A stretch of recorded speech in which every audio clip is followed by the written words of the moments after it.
فهو جه بقى قبل ما ينتقل ب 18 يوم خلاص عمل انفصال عن العالم الخارجي، لا اكل ولا شرب ولا دواء ولا رد على تليفونات، بس قعدنا حوالين منه كده نقعد بقى ايه نجيب من بعيد وقريب وننكت ونضحك وبتاع وبتاع، ولا على باله بال لاي حاجه تانيه.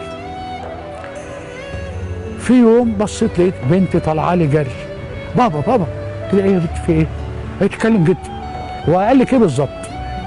قالت لي يا جدو يا بابا بصيت لي انا داخله عليه وشايله بنتي وبعدين بيقول لي وفاء. قلت له ايوه. قال لي مين اللي معاكي دي؟ قلت له ده ندى يا بنتي يا جدو.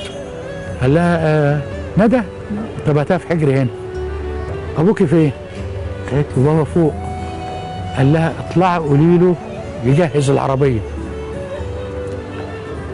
قالت له حاضر يا جدو. فلسه هتمشي قدامه كده قال لها خد تعالي النهارده ايه؟ قالت له النهارده الحد يا مولانا.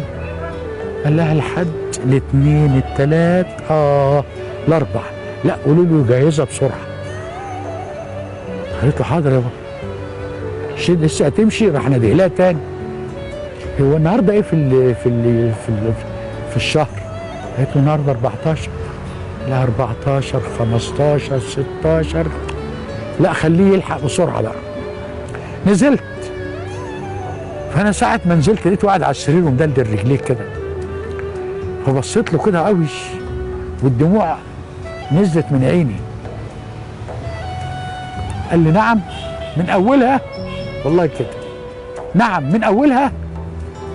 قلت له اولها ايه يا مولانا؟ قال لي قد المسؤوليه هذا ولا مش قد المسؤوليه؟ قلت له يا مولانا يعني بس.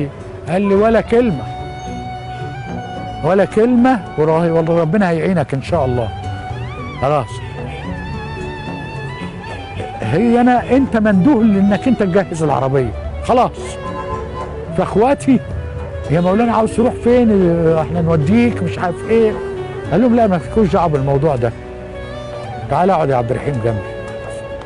بعد ايه طبطب عليا كده ودعك لي في ظهري وبتاع. انا عارف انك انت اللي هتتحمل، ولذلك بقول لك علشان خاطر ما تفاجئش وتبقى رابط الجأش. فاهم يا جحش؟ الله.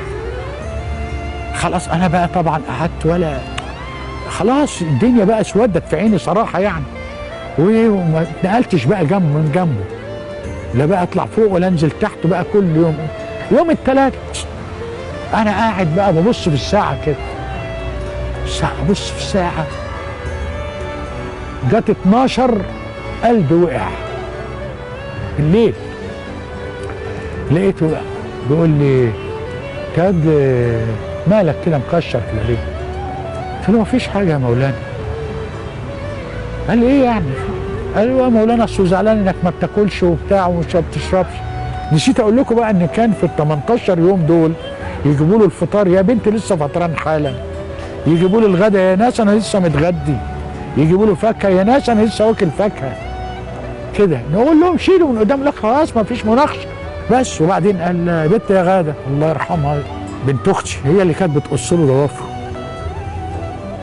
يا بنت مش هتقص لي ضوافري يا بنت؟ حاضر يا جدو. راحت جايبه العده بتاعتها وبتاع وايه والميه والبتاع وقعدت تقص له في ضوافره. طيب وبعدين قال لي هات سوي لي دقني يالا لحسن ايه دقني كده طويله. قعدت سويت له دقنه وبتاع وحاجات زي كده شويه كده. وقال انا عاوز استحمى بقى حمايه حلوه بقى. يلا يا احمد انت واخوك ايه ودوني الحمام.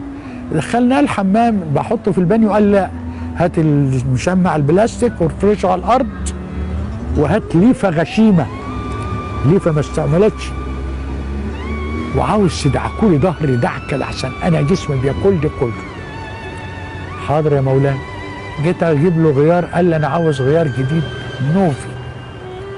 ففعلا جبت له غيار جديد نوفي وجلابيه جديده خالص. حاضر عنده جلاليب جديده جبت له جلابيه جديده. خلاص لبس واتأمع وتمام التمام وقعد بقى كده وقال يلا بقى انت وهو بقى ايه قوموا عشان خاطر بقى انا عاوز اقعد مع ربنا شويه. اسقيني يا ابني ميه. جبت له ميه زمزم وسقيته يعني وشربنا كلنا بعد كده ويلا بقى نطلع فوق. الساعة 6:30 الصبح لقيت نفسي قايم واقف على رجليا، لقيت نفسي مندفع ان انا انزل تحت.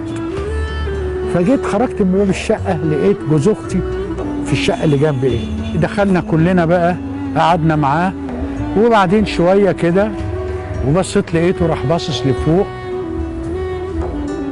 اهلا سيدي احمد، اهلا سيدي ابراهيم، اهلا سيدة زينب، اهلا سيدي، والله انا جاي لكم يا ستي، اهلا وسهلا، انا استاهل كل ده، الله الله الله الله وحضر، الله الله الله، انا استاهل، انا استاهل، اشهد ان لا اله الا الله واشهد انك محمد رسول الله.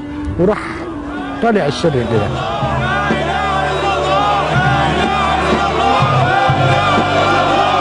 انت نعم الاب، ربيتنا على الطاعة وربيتنا على الولاء لله وحده. جزاك الله عنا كل خير، علمتنا وفقهتنا وحنوت علينا، فجزاك الله عنا كل خير.